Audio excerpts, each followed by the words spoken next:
2012 वैसे तो कई घटनाओं के लिए जाना जाता है, लेकिन देश भारत की राजधानी दिल्ली में एक और घटना घटी जिसने देश ही नहीं पूरे विदेश को झकझोर के रख दिया। वो दिन था 16 दिसंबर 2012। उस घटना ने सदियों से सोए हुए भारत के सिस्टम को झकझोर करके रख दिया। 2012 में जब निर्भया के साथ ये अपराध हुआ तो मैंने भी ये डिसाइड किया कि चूंकि मैं पेशे से वकील हूँ तो इस बेटी को जस्टिस में दिलाऊं, ये मेरी जिम्मेदारी थी। हालांकि ये लड़ाई मैं दिल्ली में लड़ना तो चाहती थी उस बेटी की डिग्निटी आइडेंटिटी के लिए, लेकिन मेरी अपनी खुद की लड़ाई भी मेरे एक बहुत छोटे से गांव उत्तर प्रदेश राज्य के जनपद इटावा के उग्गरपुर से शुरू हुई थी। जब मेरा जन्म हुआ उस समय मुझे मारने का सोचा गया, क्योंकि मैं एक बेटी थी और ऑलरेडी घर में सफिशिएंट बच्चे थे। लेकिन शायद उस दिन मुझे मार दिया गया होता और ये जीवन दान मेरी बुआ और मेरे पापा के कारण नहीं मिला होता तो शायद मैं और बेटियों के लिए फाइट नहीं कर पाती। मैं जिस गांव से बिलोंग करती हूँ, जहाँ से आती हूँ, वहाँ पर बेटियों को पढ़ने की परमिशन नहीं थी, क्योंकि उस गांव में और उस पूरे एरिया में जो माहौल था, बेटी को बाहर पढ़ने भेजेगा तो पता नहीं उसके साथ क्या अपराध होगा। लेकिन मेरे पिताजी जो कि गांव के मुखिया थे, वो मुझे पढ़ाना चाहते थे, लेकिन बेटी की सुरक्षा को लेकर के डर था। फिर भी उन्होंने मुझे बाहर पढ़ने के लिए भेजा। 8th क्लास तक मैं अपने गांव के पास वाले स्कूल में पढ़ी। उसके बाद आगे की पढ़ाई करने के लिए मुझे बाहर जाना था। बाहर जाने का मतलब कि बेटी की सुरक्षा की जिम्मेदारी कौन लेगा। लेकिन मुझे अपने अंदर ये लग रहा था कि मेरी सुरक्षा से ज़्यादा मेरी स्वतंत्रता जरूरी है, क्योंकि अगर मैं आज स्वतंत्र नहीं हुई तो आगे आने वाले समय में पता नहीं कितनी बेटियों के सपने सुरक्षा के वजह से दफन होकर के रह जाएंगे। इसलिए मैंने जिद की और मैं बाहर पढ़ने के लिए निकली। मेरा गांव से मेरा स्कूल करीब 2.5 किलोमीटर दूर था। मेरे पास साइकिल नहीं थी, लेकिन मेरे पास जुनून था। मैं आगे बढ़ी, निकली, पैदल निकल जाती थी 6 बजे घर से बिना नाश्ता किए, क्योंकि परिवार का माहौल भी गांव का ऐसा था कि मैं मेरे गांव की पहली बेटी थी जो 8th क्लास के बाद 9th में एडमिशन लेने जा रही थी। जब मैं आगे अपनी पढ़ाई करने के लिए जाती तो मैं देखती कई एक रास्ते में गांव पड़ते थे, नुक्कड़ पर 7-7, 8-8 लड़के खड़े हुए हैं, हूटिंगबाजी कर रहे हैं, छेड़खानी कर रहे हैं। और मैं घर के अंदर जब हूँ, किताबें पढ़ रही हूँ, लोगों की ऑटोबायोग्राफी पढ़ रही हूँ, इंदिरा जी को पढ़ रही हूँ, झांसी की रानी लक्ष्मीबाई को पढ़ रही हूँ, अंबेडकर जी को पढ़ रही हूँ, सावित्रीबाई फुले जी को पढ़ रही हूँ। और जब घर के बाहर निकलते हैं तो ये लड़के मुझे छेड़ रहे। मुझे लगता था कि मैं सपना इन लोगों के कगार में अपने आप को कतार में खड़ा रखने का सोच रही हूँ और ये मुझे रोक रहे हैं। एक दिन आया बहुत गुस्सा और शुरू हो गई कि आज मैं तुम्हें सबक सिखाऊंगी। मैंने बहुत पीटा एक लड़के को। लोग वहां एकत्रित हो गए। उन्होंने उस लड़के को बचाने की, छुड़ाने की कोशिश की। मैंने कहा अगर दोबारा तुमने छेड़ा तो मैं तुम्हें छोड़ूंगी नहीं, 1000 बार मारूंगी। और एक बार नहीं, मैंने सच में कम से कम अपने जीवन में 20-25 लड़कों को अभी तक पीटा होगा। पहली बार मुझे घर से सेकंड हैंड साइकिल दी गई। वो साइकिल जिसकी चैन जो होती है वो कई बार रास्ते में उतरती थी, उसको चढ़ाते हुए, संभालते हुए स्कूल पहुंचती थी। वहां पर जब और लड़कियों को देखती थी, अच्छे घरों से आती थी, फैसिलिटी थी, लेकिन मेरे पास अगर कुछ अच्छा था तो मेरा विचार था, मेरे पिता के द्वारा दी गई शिक्षा थी। उसी को आगे हमने कंटिन्यू किया। 12th तो पास कर लिया। पिताजी की तबीयत खराब रहने लगी। समस्या ये थी कि पढ़ाई के लिए पैसे कहाँ से आए। लेकिन ये लड़की बहुत जिद्दी थी। ये मर तो सकती थी, अपने को असुरक्षित कर सकती थी, लेकिन अपनी पढ़ाई नहीं छोड़ सकती थी। मेरी बुआ जी ने मेरे लिए सिल्वर के पायल बनवाए थे और सोने की बालियां। ग्रेजुएशन में एडमिशन लेना था, पैसे नहीं थे, पिता की तबीयत खराब थी, परिवार का माहौल ऐसा नहीं था, क्योंकि गांव से जो लड़की कभी 9th क्लास में पढ़ने नहीं जाती थी, अब उस बेटी को 35 किलोमीटर दूर पढ़ने जाना है। मैंने लेकिन ठान रखी थी, क्योंकि मैं सपने देखती थी अपने छोटे से घर में कमरों में कैद होकर के, कि मुझे देश के लिए कुछ करना है, अपने लिए कुछ करना है, समाज के लिए कुछ करना है। अगर मेरी पढ़ाई रुक जाती तो शायद सीमा वहीं खत्म हो जाती थी। तो मैंने अपने सपनों को पूरा करने के लिए बेच दी अपनी सिल्वर की पायल, बेच दी अपनी बालियां, क्योंकि एक महिला की आइडेंटिटी मुझे लगता है इन जेवर से ज्यादा उसकी जागरूकता, उसकी शिक्षा से जुड़ी हुई है, उसकी आइडेंटिटी उसके काम से जुड़ी हुई है। इस चीज को मैंने सोचा, ग्रेजुएशन में एडमिशन लिया। उस सेकंड हैंड साइकिल से मैं 2.5 किलोमीटर जाती, सुबह कभी कभी 5:30 बजे निकलती। पढ़ाई का जुनून था। उसके बाद एक बस बदलती, वो बस मुझे 1.5-2 किलोमीटर तक ले जाती। उसके बाद एक दूसरी बस बदलती, जो बस मुझे करीब 25 किलोमीटर ले जाती थी स्कूल। कभी कभी मेरी लाइफ में ऐसा होता था कि पूरा दिन हो जाता था, मैं एक खाने का निवाला भी नहीं खाती थी। लेकिन जब किसी थीसिस को पढ़ती थी, विचारों को पढ़ती थी, प्लेटो को पढ़ती थी, अरस्तु को पढ़ती थी, तो मुझे लगता था ये विचारकों को अगर आज हम पढ़ रहे हैं तो क्या हम इन्हीं को पढ़ते रह जाएंगे? क्या कभी सीमा को नहीं पढ़ा जाएगा? ये विचार, ये जुनून मुझे आगे बढ़ने के लिए निरंतर प्रमोट करते थे, प्रोत्साहित करते थे, और मैंने वही किया। 2002 मेरे पिताजी की डेथ हो गई। एक जो मानसिक और भावनात्मक सपोर्ट था मुझसे छिन चुका था, लेकिन उनका जो कार्यशैली थी उसने मुझे प्रभावित किया था।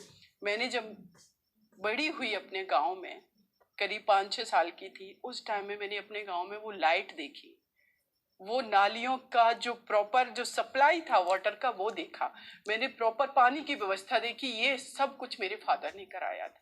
वो एक बहुत अच्छे सोशल पर्सन थे, उनसे मैं इंस्पायर होकर के अपने देश के लिए कुछ करना चाहती थी, और उसी इंस्पिरेशन ने मुझे आगे बढ़ने से कभी भी रोका नहीं, मैं पीछे नहीं हटी। पापा की डेथ के बाद वो नहीं थे मेरे साथ, लेकिन उनकी कार्यशैली, उनके विचार थे।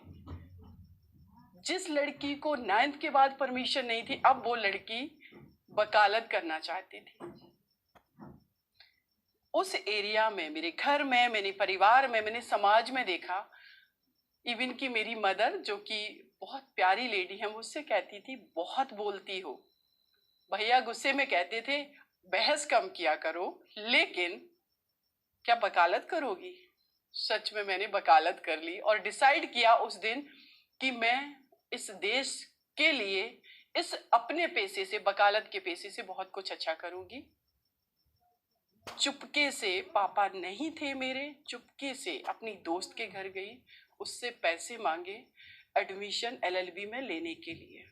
और जब मेरा एंट्रेंस हुआ, उससे पहले मेरे पास बुक्स नहीं थी, लेकिन मुझे आदत थी हर चीज को खोजने की, कि अगर हम ये काम करना चाहते हैं तो कोई ना कोई रास्ता जरूर होगा।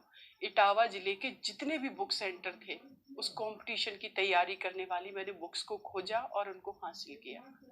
लाइट चली जाती थी, जो कैरोसिन की डिब्बी होती है, गांव में डिब्बी बोलते हैं उसको, उसकी छोटी सी लाइट में अपनी पढ़ाई मैंने की पूरी। और जब अपनी पढ़ाई मैंने की पूरी, और जब मैंने एंट्रेंस एग्जाम दिया LLB का, मेरा 2nd रैंक था, और उस दिन मुझे लगा कि निश्चित रूप से मैं अब वो चीज़ हासिल करूंगी जो मैं करना चाहती, क्योंकि मैं गांधी जी से, क्योंकि मैं मोतीलाल नेहरू शास्त्री जी से, नेहरू जी से, जितने भी अच्छे लीडर हुए जिन्होंने LLB किया था, उनसे बहुत इंस्पायर थी। मैंने जब LLB में एडमिशन लेने जा रही थी, वो पहला दिन था मेरी जिंदगी का, जब मैं पहली बार ट्रेन में बैठने जा रही थी और कानपुर विश्वविद्यालय में LLB की डिग्री के लिए एक्साइटेड थी हासिल करने के लिए। मेरे साथ मेरी दीदी का बेटा, जो कि 8th क्लास में पढ़ता, वो बच्चा था, मदर ने स्पेसिफिकल तरीके से मुझे बोला था, बिटिया आप बहुत जिद्दी हो, किसी को पीटना नहीं। लेकिन जैसी मैं ट्रेन में घुसने की कोशिश की, एक व्यक्ति ने मेरी कमर पे हाथ रख करके छेड़ दिया मुझे। जो लड़की जिसको उसी ट्रेन में सफर करना है और उसको छेड़ा, पलट करके देखा, चश्मा उतारा, बाल नोचे और फेंक दिया चश्मा उसका। जो लड़की जा करके वकालत करके देश के लोगों के न्याय के लिए लड़ने वाली थी, वो कैसे अन्याय बर्दाश्त करेगी? तो रिएक्शन स्वाभाविक था।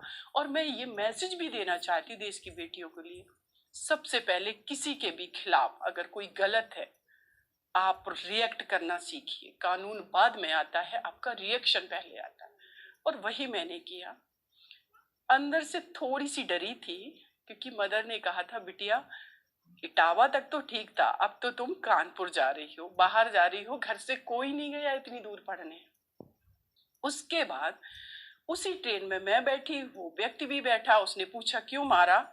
तो मेरा एक ही सवाल था, जितने लोग हमारे सराउंडिंग है, मैंने उनको क्यों नहीं मारा, सिर्फ तुमको क्यों मारा?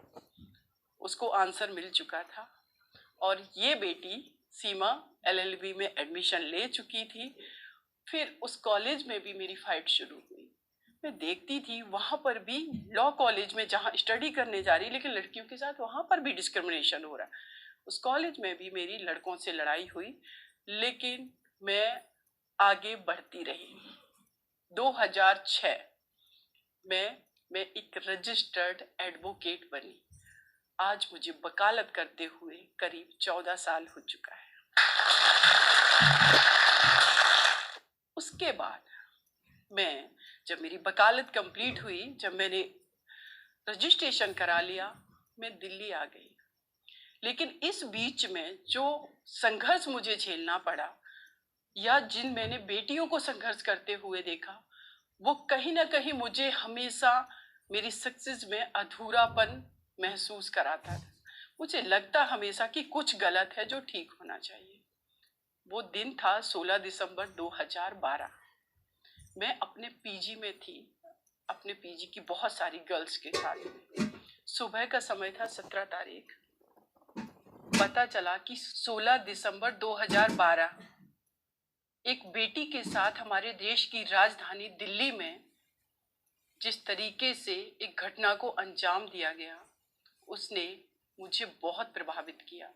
वो 17 दिसंबर की सुबह न्यूज़पेपर पढ़े, जैसे कि रूटीन में हम लोग पढ़ाई करते थे, देखा इतनी दरिंदगी कोई कैसे किसी बेटी के साथ कर सकता।